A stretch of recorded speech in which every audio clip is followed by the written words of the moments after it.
Every man has that point that you know what I'm talking about, that point where you no longer are willing to do what you're currently doing. It can happen in any point in life. There is these simple, let me pause, rewind.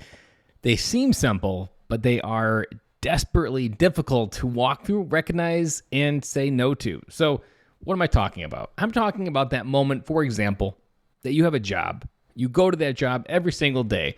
And then there's that day that your boss sends you that email, some coworker walks by with a grumpy attitude, that meeting that you were in that turned into a dumpster fire really quick. And you tell yourself, I am just not willing to do this anymore. I'm done. I'm out.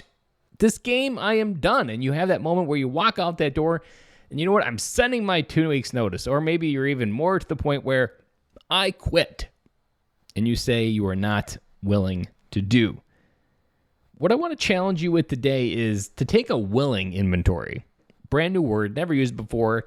Kind of diving into this new idea of willingness as an idea of what you are willing to go through. You are here listening to this podcast because you are willing to hear a counter view on what you currently see and understand so that you could then see and understand something differently in your own life. That willingness opens you up to hear something. It opens you up to receive something. And it's a crazy idea, but simple, but profound. In my studies of all these different things that I've gone through, my studies of life, this word willingness hasn't been populated enough. It's been undercurrent in a lot of the different things that I've been doing, but it hasn't been talked about a lot. I haven't mentioned it a lot. And I've not used it as a flashlight to help others understand what they're willing to do. Even in the context of something that I've always struggled with is trying to describe what it is that I do without coming off as this person that's better than you. Because I don't realize that I'm doing this, but oftentimes I could say something that to the other person comes off as like a know-it-all, a better than you, a great, this guy's better than me, why is he doing this? All of these different things that I think can happen in a lot of different conversations. And so as I was trying to reframe this, like how do I delete this? How do I let go of this idea? A profound thought tying it to willingness is I'm willing to go through different things. I'm willing to do different things that maybe you're not, and that's perfectly okay. I'm willing to invest in myself in ways that most aren't. That doesn't make us either any different. We're both inherently flawed. The only difference is what you're willing to put up with. And if you're not, that's perfectly fine. So this idea of willing has helped me in a lot of different ways.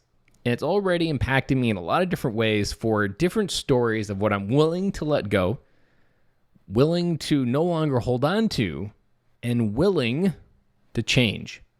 I think this is the key component. This is a moment where you make a choice of what you're willing to let go. In the context of one of the most hardest decisions that we may ever have to make is we are no longer willing to go through a marriage. We are no longer willing to tolerate a toxic friendship. We are no longer willing to have our parents be in our lives in a way that's negative. You draw those boundaries. And I was recently today watching Instagram, and a reel came up from my friend Nick Matash, and he's like, boundaries are not these things that prevent people from getting close to you. They tell them the price of admission to get that access. That yes, I want you to be in my life. Yes, I want you to be a part of my kid's life, for example, if it's your parents. But I am not willing to let you come in here and talk to that way to my wife. That there's these ideas that we don't offer and put enough weight to, an understanding of what we're willing to do and what we're not willing to do. Because most indecision comes from, you know what, I'm just not willing to make a decision on that. I can probably marinate that for a little bit yet. And then there's those decisions that you're not willing to lose that weight, and then you turn 45, and you go to the doctor, and they tell you you're pre-diabetic. You're like, okay, I guess now I have to be willing to do that. This idea of willing can be a rabbit hole for you, and I want it to be a rabbit hole because I believe in this word gets to the crux of being able to grow through something, get unstuck from something. And for you to get better, This podcast exists to help you get better, and that's so that you can go around no longer saying that I know I can do better, I'm doing okay, but I want to be better. You're willing to invite these thoughts into your life. A lot of different thoughts. These thoughts are just starting to percolate in my mind. I wanted to bring it fresh to you to help percolate in your mind.